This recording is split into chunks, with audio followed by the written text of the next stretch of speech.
Before talking about development strategies, foreign aid, or economic growth, there's a simple but uncomfortable question that must be asked.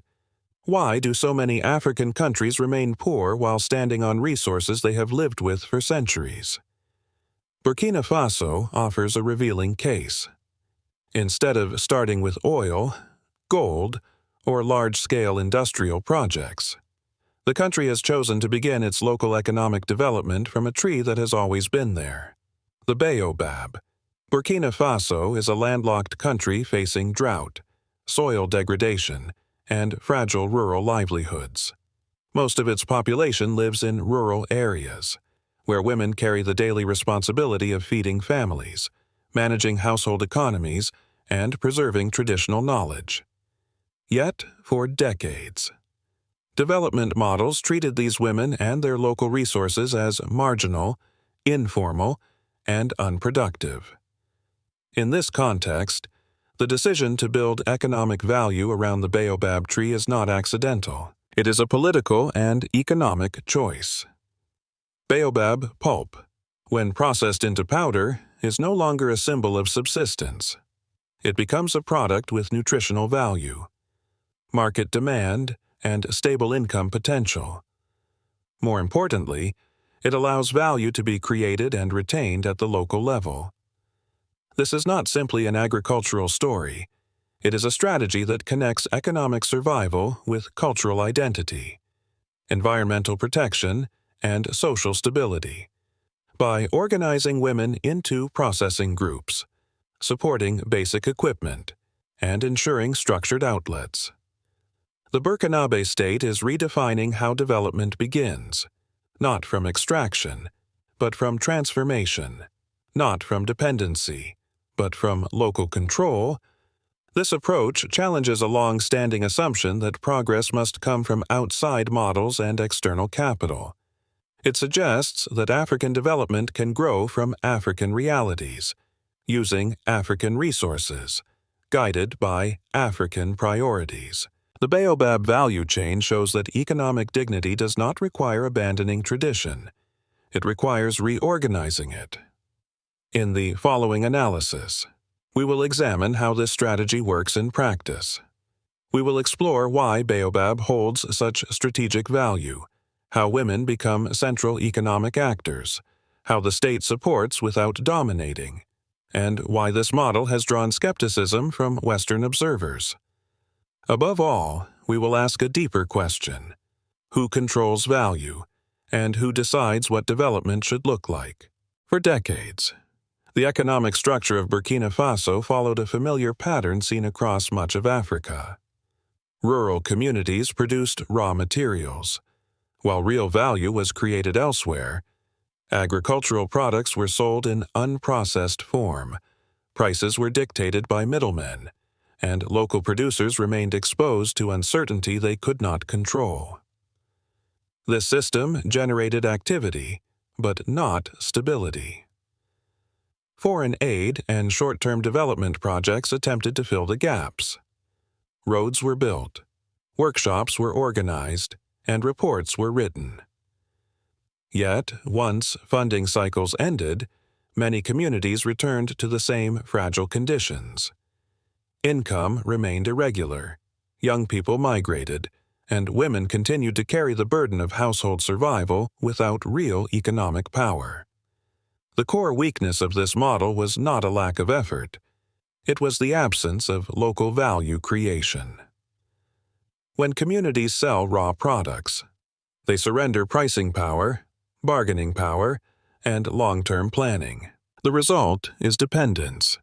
Even when production is high, growth exists on paper, but daily life changes very little. Burkina Faso gradually recognized this limit. Relying on exports of unprocessed goods or waiting for external investment could not deliver social stability. What was needed was a model that worked at village level, produced steady income, and strengthened social cohesion. Local economic development became a strategic necessity, not an ideological preference. This shift required a different question. Instead of asking how to attract external capital, Policymakers began asking how existing resources could generate more value where they already were. The answer did not lie in complex technology or large-scale industry. It lay in rethinking everyday resources that had long been undervalued. The baobab tree emerged within this logic. It was already part of rural life, already harvested by women, and already central to food security. What had been missing was organization, processing capacity, and market structure. By addressing these gaps, Burkina Faso could move beyond the limits of the old model. The failure of previous approaches created space for a new direction, one that prioritized resilience over speed, local control over external dependency, and economic dignity over statistical growth. The baobab value chain must be understood within this broader transition, as a response to the limits of development that never truly belonged to the communities it claimed to help. To understand why the baobab tree occupies a strategic place in Burkina Faso's development approach, one must first understand what the tree represents in African life. The baobab is not a new discovery, nor an imported solution. It has stood at the center of villages for generations, shaping daily survival, culture, and memory. In many rural communities, baobab leaves are used for cooking, especially during dry seasons when other vegetables disappear. The fruit pulp is consumed as a nutritious food, valued for its ability to sustain families during periods of scarcity. Different parts of the tree, including bark, seeds, and roots, are used in traditional medicine. Long before development programs existed, the baobab functioned as a pillar of food security and health. Beyond its practical uses, the baobab carries cultural meaning. It is often a meeting place, a marker of land, and a symbol of continuity between generations. Elders associate it with resilience and patience, qualities learned from a tree that survives drought, heat, and time itself. This cultural legitimacy matters. Development efforts that ignore local meaning often fail because they lack social roots. Ecologically, the baobab is uniquely suited to the Sahelian environment. It requires little water, resists extreme temperatures, and contributes to soil stability. Unlike intensive monoculture crops, it does not demand chemical inputs or land clearing. Protecting baobab trees, therefore, aligns economic activity with environmental preservation rather than destruction. From a strategic perspective, this combination of cultural acceptance, ecological resilience, and economic potential makes the baobab an ideal foundation for local development. It allows growth without dependency on imported seeds, foreign technology, or fragile supply chains.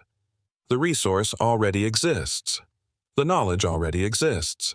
What is required is organization and recognition. Choosing the baobab is not a retreat into tradition. It is a deliberate decision to build development on assets that people trust and understand. When economic strategies grow from familiar realities, communities participate more fully and sustain efforts longer. In Burkina Faso, the baobab is not treated as a relic of the past. It is positioned as a bridge between inherited wisdom and modern economic organization. This perspective reframes development itself. Progress does not mean abandoning African identity. It means transforming that identity into structured economic strength. The baobab stands as proof that value does not need to be imported. It needs to be acknowledged, protected, and properly organized. The true transformation of the baobab from a traditional resource into an economic engine begins with the organization of its value chain. For generations, rural families collected baobab fruit for household use, selling small quantities when possible.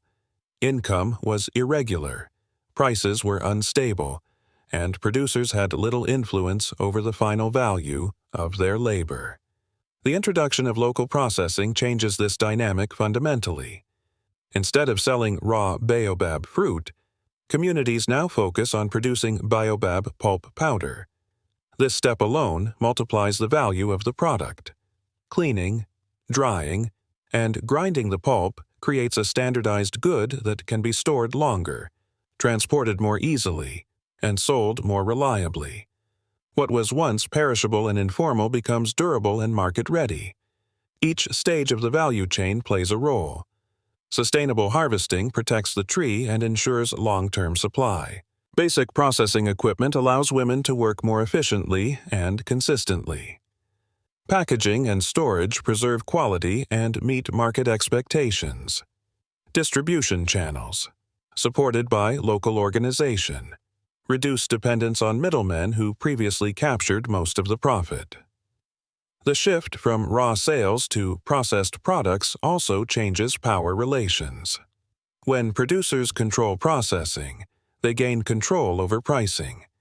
Income becomes more predictable, enabling families to plan expenses such as school fees, health care, and food purchases. This stability matters more than occasional high earnings.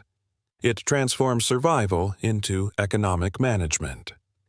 Equally important is the collective dimension of the value chain. Processing is often organized through women's groups or cooperatives. This structure reduces individual risk and strengthens negotiation capacity. Knowledge is shared, standards are enforced collectively, and trust is built within the community. Economic activity becomes social cohesion. From a national perspective, this model keeps value inside the country longer. Instead of exporting raw materials and importing finished products, Burkina Faso retains part of the transformation process. Even modest levels of processing create employment, skills, and local circulation of income. This approach does not reject trade, it rebalances it. The Baobab value chain demonstrates a simple principle with far-reaching implications. Development does not require abandoning local resources in favor of distant industries. It requires reorganizing existing practices so that value is created where effort is invested. By focusing on processing rather than extraction, Burkina Faso turns a familiar tree into a tool of economic resilience and local empowerment. Within the Baobab value chain, women are not a symbolic presence. They are the core economic actors. For generations, women in rural Burkina Faso have been responsible for collecting baobab leaves and fruit, preparing food, and managing household nutrition. What changed with the development of processing activities was not the workload, but the position of women within the economic structure.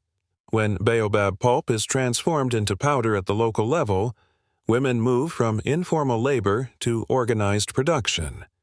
They are no longer selling small quantities under pressure or at uncertain prices. Instead, they participate in structured groups that control processing, storage, and sales. This shift turns daily survival work into recognized economic activity. The most immediate impact is income stability. Earnings from processed baobab products are more regular and more predictable than income from raw sales. This stability allows women to plan. School fees, medical expenses, and household investments become manageable rather than emergency decisions. Economic predictability changes family dynamics because it reduces constant stress. With income comes voice. Women who contribute reliable revenue gain greater influence in household decisions. They participate more actively in discussions about spending, education, and long-term planning. This is not an abstract concept of empowerment. It is a direct result of economic contribution that is visible and respected. At the community level, women's processing groups strengthen social cohesion. Collective work reduces individual vulnerability and spreads risk.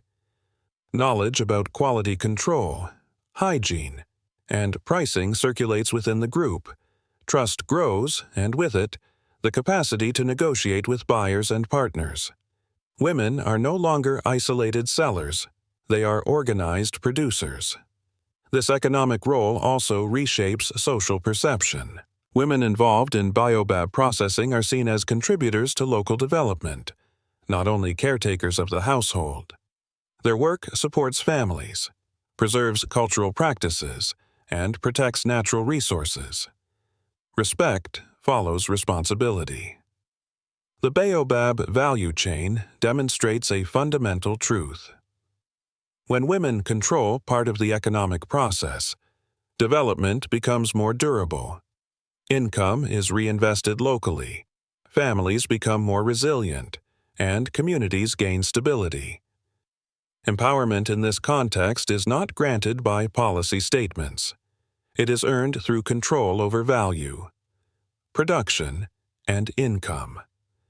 That is why women remain central to the success of this model. Under the leadership of Ibrahim Traore, the role of the Burkinabe state in local economic development has been clearly redefined. The state does not position itself as the main producer, nor as a distant regulator. Instead, it acts as a strategic supporter, creating conditions in which communities can generate value on their own terms. The Baobab value chain reflects this approach in practice. The first role of the state is orientation. Rather than prioritizing only extractive sectors or large-scale projects, the government has emphasized local production, food security, and community-based value chains. This shift signals that development is not measured solely by export figures, but by resilience at village level. Baobab processing fits this logic because it strengthens local economies without destabilizing social structures. The second role is support. Through equipment provision, technical training, and organizational assistance, the state lowers barriers that communities cannot overcome alone.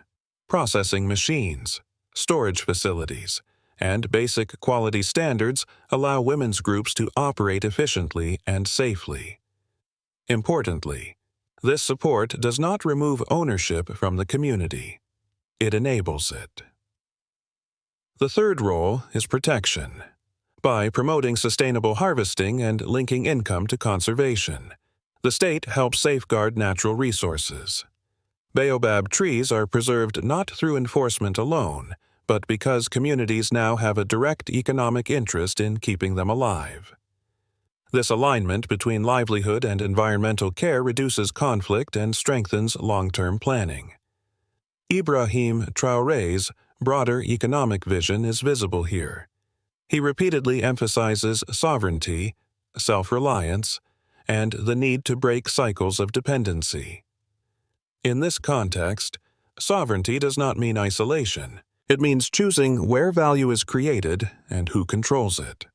Supporting local value chains like Baobab is a concrete expression of that principle.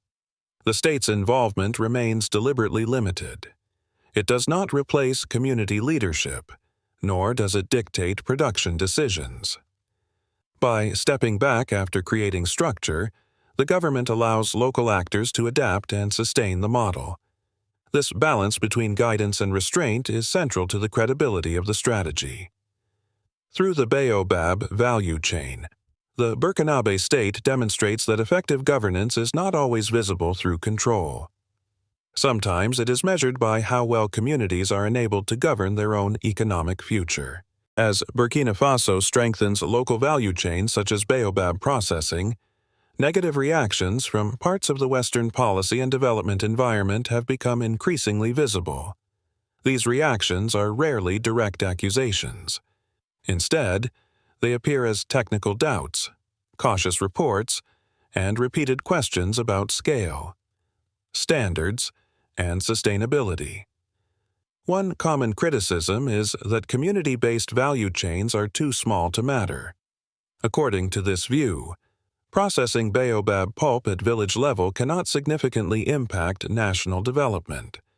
The implicit assumption is that only large-scale, export-oriented industries are worthy of serious attention. This perspective ignores the social reality of Burkina Faso, where stability depends less on rapid growth than on reliable livelihoods. Another frequent argument concerns standards and market readiness. Critics warn that locally processed products may not meet international norms. While this concern is presented as technical, it often serves as a gatekeeping mechanism. Standards become barriers rather than tools, favoring actors who already control capital, certification systems, and global supply chains. There is also unease about reduced external influence. When communities control processing and pricing, intermediaries lose leverage. Development models designed abroad lose relevance. This shift challenges a long-standing hierarchy in which African economies supply raw materials while value is added elsewhere. These criticisms deserve a response. First, local value chains are not an alternative to national development. They are its foundation. No country builds resilience by ignoring the economic base of its population. Second, standards are not fixed truths. They evolve. Burkina Faso's approach prioritizes gradual improvement rather than exclusion. Third, economic sovereignty does not mean rejecting cooperation. It means redefining it on more balanced terms. The discomfort expressed by some Western observers reveals a deeper issue. Development is not only about efficiency, it is about control. Who designs the model? Who captures value? Who defines success? The Baobab value chain disrupts familiar answers to these questions. For Burkina Faso, the choice is pragmatic. A model that stabilizes communities, empowers women, and protects resources is preferable to one that delivers impressive figures without social roots. Skepticism from abroad does not invalidate this choice. It confirms that a shift is taking place. One where African countries increasingly insist on shaping development according to their own priorities rather than external expectations. When viewed as a whole, the Baobab value chain in Burkina Faso is not simply an economic initiative. It is a statement about how development can be redefined when a country chooses to build from its own foundations. At its core, this model rests on 4 pillars that together explain its resilience and relevance. The first pillar is the use of local resources with local knowledge. Baobab trees were never absent from Burkinabe life. What was missing was recognition of their economic potential beyond subsistence. By organizing production around a familiar resource, development becomes accessible and culturally legitimate rather than imposed. The second pillar is the central role of women. Women are not added as beneficiaries after decisions are made. They are positioned as producers, managers, and economic actors from the beginning. Income generated through Baobab processing strengthens families, stabilizes communities, and ensures that value circulates locally. This is not symbolic inclusion. It is structural participation. The third pillar is the role of the state as a guide rather than a controller. Under Ibrahim Traore, the Burkinabe government has emphasized orientation, support, and protection without replacing community initiative. Equipment, training, and structure are provided, but ownership remains local. This balance builds trust and long-term viability. The fourth pillar is environmental responsibility. Baobab-based development does not exhaust the land. It preserves it. When income depends on healthy trees, conservation becomes a shared interest rather than an external obligation. Economic activity and environmental protection reinforce each other. Taken together, these elements form a model that other African countries can study. The lesson is not to copy Baobab specifically, but to apply the method. Start from what people already know. Create value where people live. Invest in women. Let the state support without dominating. Protect resources by linking them to livelihoods. The broader question raised by this experience is not whether Burkina Faso's approach is perfect. No development strategy is. The real question is who has the right to define development. For decades, that authority often came from outside Africa. The Baobab value chain suggests a different answer. Development gains, meaning when it reflects local priorities and serves local people first.